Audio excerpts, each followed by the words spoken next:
I want you to max out your life. I want you to max out your business. You were made to do something great with your life, weren't you? And you've always known it. There's always been this little voice in your head since you were a little boy or a little girl. You've always known there was something special about you. Those of us that have faith in the room, we know we were made as a masterpiece. We know the Lord looks at us like we can do anything with our lives. You weren't born to be average. You weren't born to have a mediocre existence on this earth. You were born to do something great, and that's why you're in this room. It's by no mistake that you've always had those thoughts, that intuition. If the economy is good, fantastic. If the banks are loaning money, that's great. If people are positive, that's great. You don't have any opposition, that's great. But the major key to your making things happen in your life is you. When you're trying to avoid the pain, when you're trying to avoid the struggle, when you're trying to avoid the hard things in life, you are actively choosing to be average. You are actively choosing to be mediocre. And you are actively choosing to move further away from what you want in life.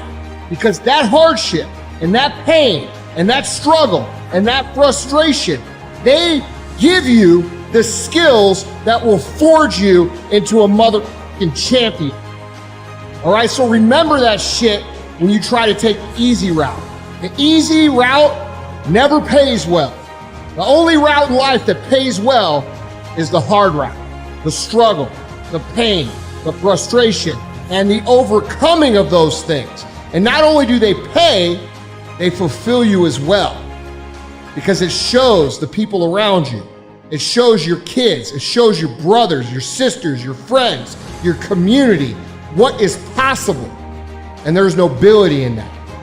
Your mind says no. You just say, this is what we do. It's what we do now. Because to get to where you want to go, the amount of pain involved, the amount of mental pain of how many times you're going to have to do something that you don't want to do to get to where you want to go.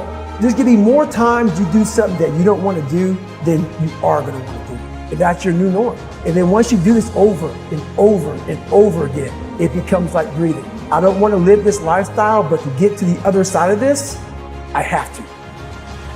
We have two primary choices in life. We can either accept conditions as they exist, or we can take the responsibility to change them.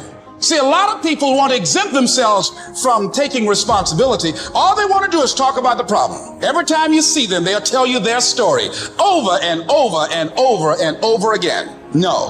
You want to take responsibility for your life. I got me here, I can get me out of this. And I'm getting out. I'm not going to be a volunteer victim. You see people who do big things and you automatically say, that guy's so lucky, she's so lucky. You don't know that. You're assuming that. Going to work every day for 20 years and grinding your ass off and then becoming a multimillionaire, that's not luck. That's action and reaction. Quit using the word luck, quit believing in luck, and start believing in work. Start believing in results that come from your actions. When that alarm clock goes off, there's at least 50% of the time where that soft little pillow is just caressing your head and you want to stay there. And it takes discipline to go, nope, I'm going to get up out of this bed and I'm going to do what I'm supposed to do. Everyone in the world has a list of things they think they should do. I should lose weight. I should work out. I should spend more time with my kids. I should work harder. I should make more calls. I should.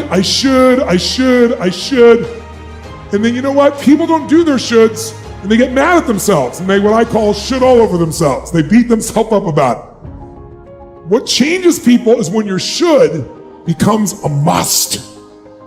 When suddenly the thing you said should happen has to happen. That's when human beings change. If you want to be great, you want to be best mother ever at what you do, you could be misunderstood by everybody because you're going to be so obsessed and so driven to get there. That's what it takes.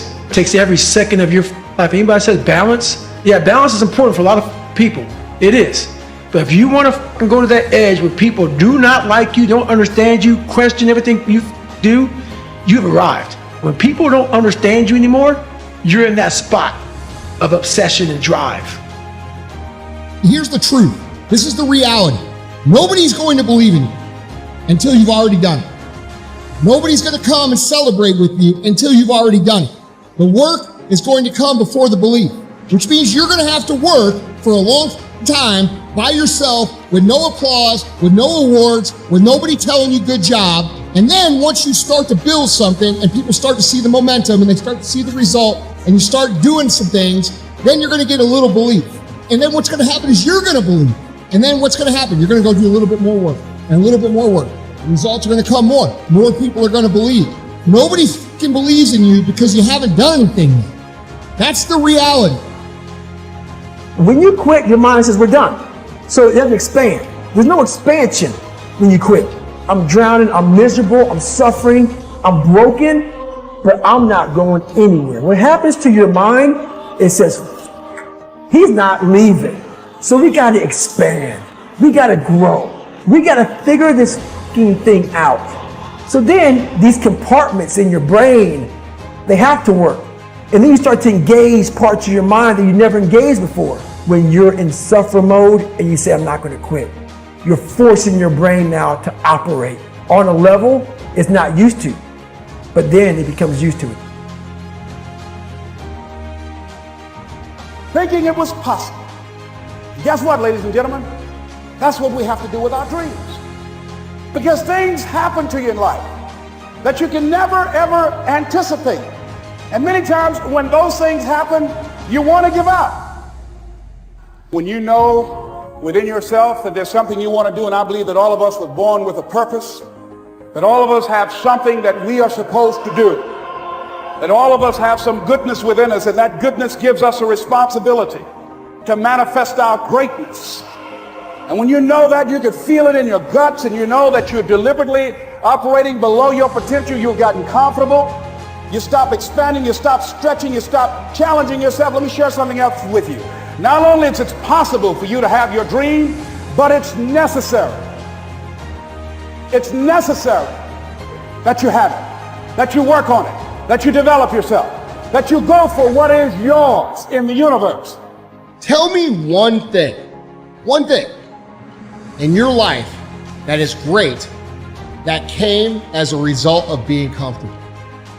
Because everywhere I look and everywhere I see in today's society, everybody's doing everything they can to be more comfortable, right? They're looking for the more convenience. They're looking for the quicker. They're looking for the faster. And see, there's opportunity in that for those of you that want to get better. Because I'm going to tell you right now, all the great things in my life, all the great things in other high achievers' lives, all the reasons that these successful people that you look up to, that you aspire to be like, are the way they are, have all come from a place of being uncomfortable. It's possible you've got some talents, some ideas in you, your ability to do some stuff that you haven't even discovered yet. Now I'm suggesting that it's necessary that you get outside of your comfort zone. It's necessary that you develop some new relationships where you can learn from people. It's necessary that you do reading, that you do research. It's necessary, if you're already involved in some business, that you don't be satisfied with where you are. If you want to make it today, it's necessary for you to constantly look at ways of getting better. Not only is it possible for you to have your dream, and it's necessary for you to challenge yourself to go after it and get better and leverage relationships that can help you get to where you want to go, but it's you. The major key to your reaching your dream, your living up to your greatness, your making your contribution is you.